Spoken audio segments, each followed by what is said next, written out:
O intestino grueso é a continuação do ilho secal. Em o tubo digestivo é a região final. Com suas partes intra- e retroperitoneais, tem funções especiais. Almacena e concentra as matérias de desejo e assim se queda o esquema. O colo, fisiologicamente, tem duas porções. A primeira corresponde à função de almacém e concentra todas essas em usted e em mim também.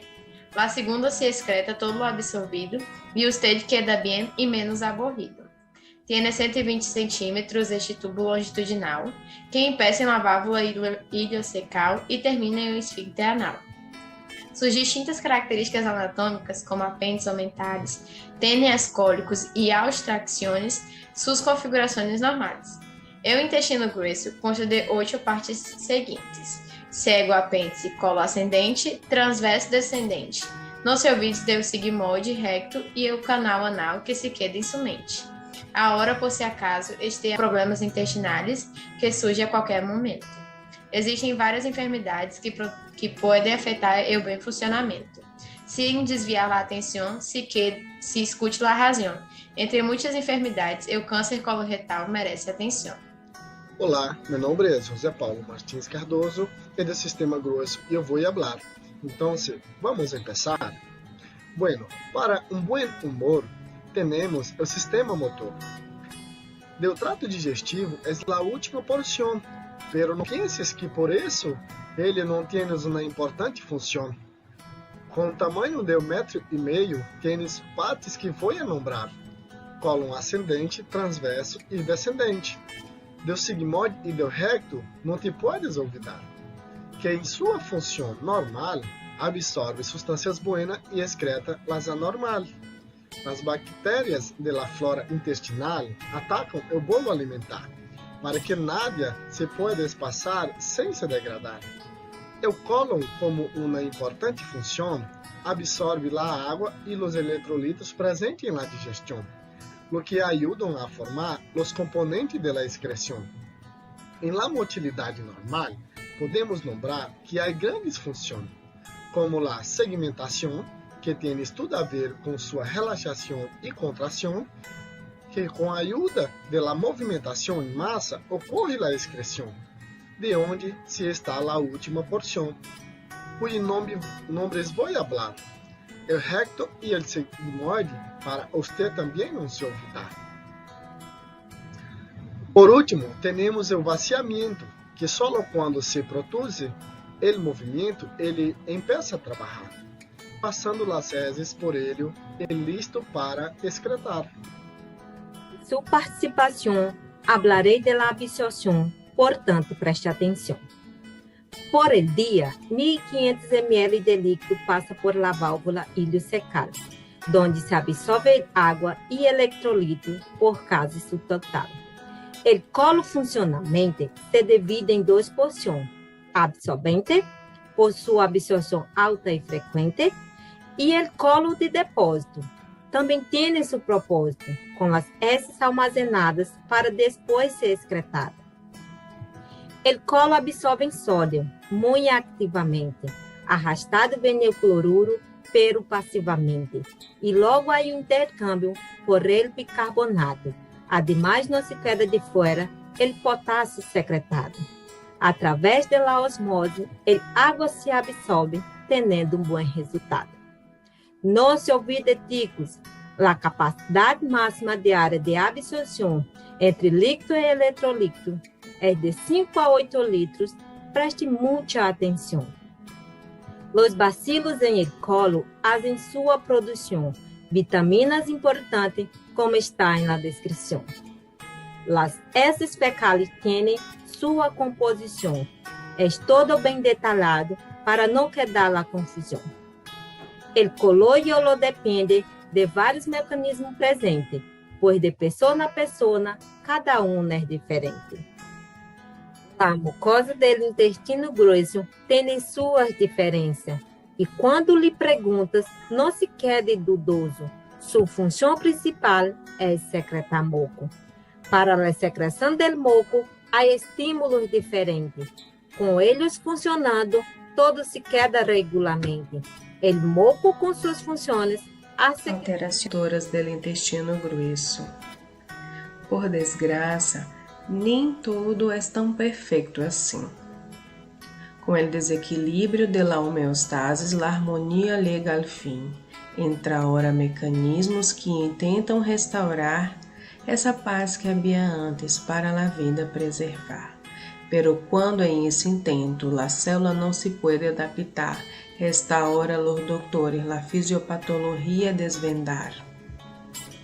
El trânsito intestinal seguia um fluxo normal, movimentos peristálticos, sistema entérico a trabalhar.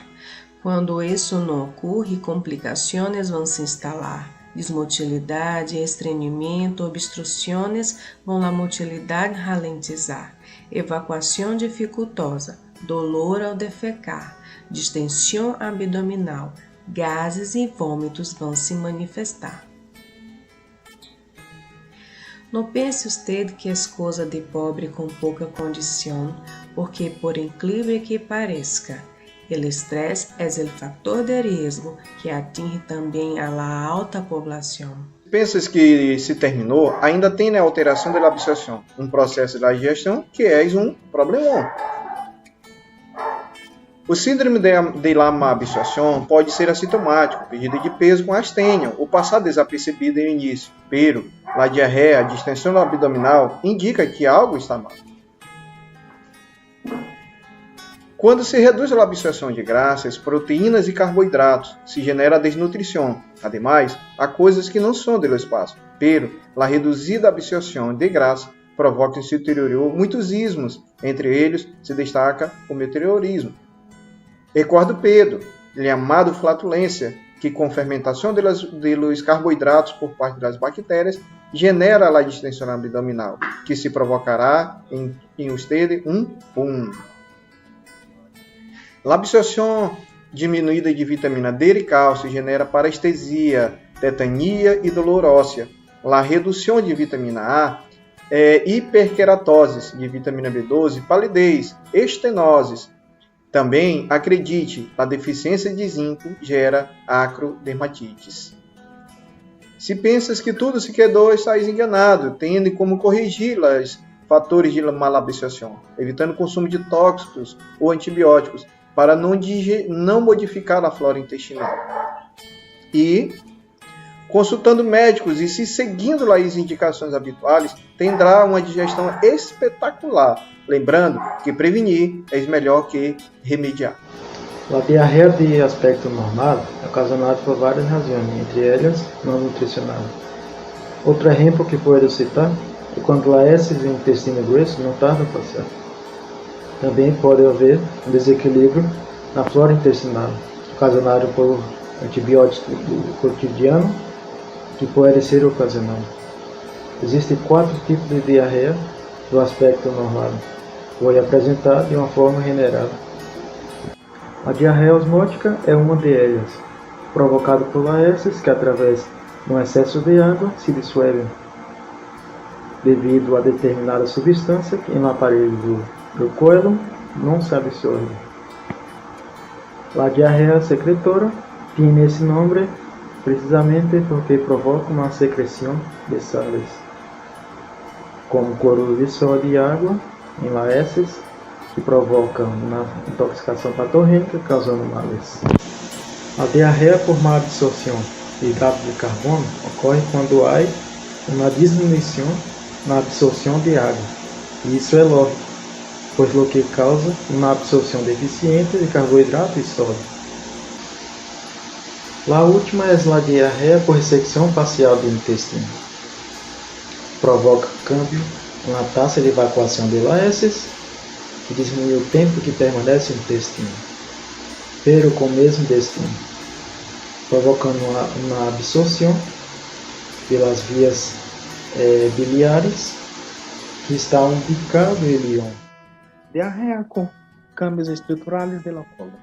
Diarreia causada por síndrome de intestino irritante afeta o colo.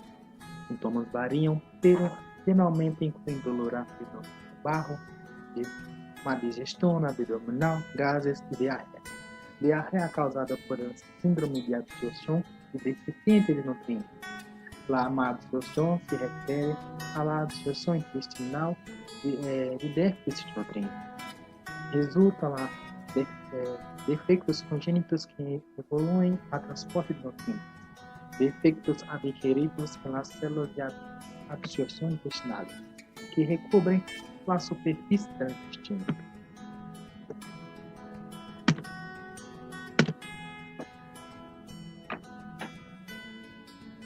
Diarreia infecciosa. Os principais fatores de risco são a idade de menos de 5 anos, o nível socioeconômico baixo e o saneamento básico de Nota-se que os vinhos são o grupo com maiores taxas de mobilidade e mortalidade, com el 10% deles desarrollando desidratação significativa. Colite ulcerosa é uma enfermidade inflamatória e hepática que afeta o colo. Se caracteriza por inflamação da capa superficial do colo, restringida à mucosa e se afeta as musculaturas da asa do colo. Enfermidade inflamatória intestinal. Me parece uma boa descrição de transtornos crônicos que afetam a uma grande parte da população. Colite ulcerativa e enfermidade de Crohn são os tipos mais frequentes das inflamações do trato intestinal que afetam muita gente. Diarreia grave, dolor abdominal, fadiga e perda de peso são as manifestações mais frequentes que se apresentam em geral.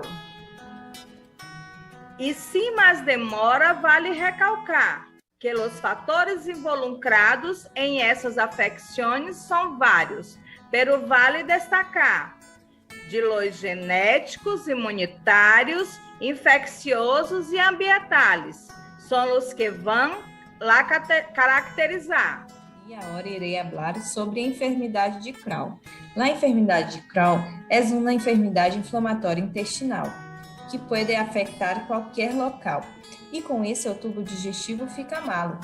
E em o tubo digestivo é mais comum a afectação do colo e do íleo em seu segmento distal. A inflamação provoca lesões em la mucosa, que se podem evolucionar a úlceras profundas e peligrosas. A fisiopatologia da enfermidade de Crohn começa com inflamação e abscesso de las crípticas. Progressam a pequenas úlceras que são aftoides focais. Com o edema da mucosa surge um novo aspecto, que pode ser chamado de empedrado de calçamento. Durante a inflamação, ocorre a propagação transmural, que causa o linfedema e engrossamento da parede intestinal. Ademais, não se olvidem, ainda tem o mesentério, que é tão importante que pode ser chamado de pliegue. Por lo general, a grasa mesentérica se estende sobre a superfície serosa. Se observa agrandamento de los gânglios linfáticos mesentéricos. A inflamação extensa pode causar a hipertrofia muscular da mucosa, fibroses e formação de estenoses, que pode ocasionar uma obstrução intestinal, que é algo muito grave porque nadie passa por esse local. Vou falar agora sobre a colite ulcerosa. Pedirei tua atenção para escutar minha prosa. Hablaremos da fisiopatologia, que é um estudo genial, que nos ensinará a conhecer como se produz a colite ulcerosa em la mucosa intestinal. A colite ulcerosa afeta a mucosa intestinal, com diarreia sanguinolenta como síntoma característico de esta infecção intestinal. A colite ulcerosa afeta também a submucosa, inclusa uma capa mais profunda chamada muscular. Se produz um desequilíbrio através de fatores genéticos e ambientais que provocarão um desordem entre a microbiota e o sistema imunológico e as células do epitélio intestinal. O desequilíbrio intestinal provoca uma resposta imune mal, onde vai ativar mais células NK, liberando interleucina com seu efeito citotóxico em o epitélio do colo. Provocará assim a apoptose e maior permeabilidade das bactérias comensais, que ao final vai produzir uma inflamação da mucosa do intestino. Com a inflamação crônica, podemos falar que a mucosa vai ser eritematosa, que apresentará abscessos e úlceras, incluso hasta a perda do padrão vascular. Todo isto é ao princípio, pero em los casos mais difíceis veremos pacientes que incluso um câncer de intestino pode desarrollar. Al final de esta prosa, que era buena com uma piña, pero casi ouvido decir que para diagnosticar la colitis puede ser con una colonoscopia. Así que me quedo aquí com esta explicação. Espero que todos hayan entendido que a través de este versículo han obtenido la información. Vamos hablar sobre mi prosa, sobre la alteración de la función secretora. ¿Qué es? Es la respuesta frente a la irritación y aumento de la secreción de moco para mejorar su función. Y el moco con bicarbonato neutraliza y elimina los fatores irritantes. El resultado es la diarrea, que sirve para disminuir la irritación y mejorar su recuperación, pero también causa la pérdida de líquidos y electrolitos, generando la deshidratación. Entre sus causas hay la enteritis o diarrea infecciosa, como en la cólera, hay la pérdida de más de 10 litros de líquidos por día, o por diarrea psicogênica, que é resultado de uma estimulação excessiva de parasimpático durante os períodos de estresse emocional, ou em la colitis ulcerosa, que cuja etiologia desconhecida causa a inflamação e lesões em las criptas de Lemberg. Seu tratamento é basicamente a reposição de líquidos e eletrolitos com a eliminação do agente etiológico. Com isso, agradeço sua atenção. Ahora iré hablar e a usted iré explicar sobre os tumores coloretais que o câncer pode generar. Primeiro vou falar do câncer, que é um problemão para sanar. Também é um tumor maligno, que eu hablo com usted, meus amigos. Segundo venho eles que é mais interno e frequente, que é tão importante que causa morte nos pacientes. É o carcinoma coloretal, que ataca homens e mulheres sem distinção e de forma igual. Agora irei mencionar as características anatômicas do carcinoma coloretal. Dentre elas tem os pólipos, que é uma massa tumoral que se sobressai à luz intestinal, e é que um câncer menos grave que irá causar. Os adenomas podem variar, em tamanho e forma se pode observar. Pode ser um nódulo apenas visível, até uma massa muito grande e sensível. Daí pode se classificar como adenomas tubulares, velosos e tubovelular.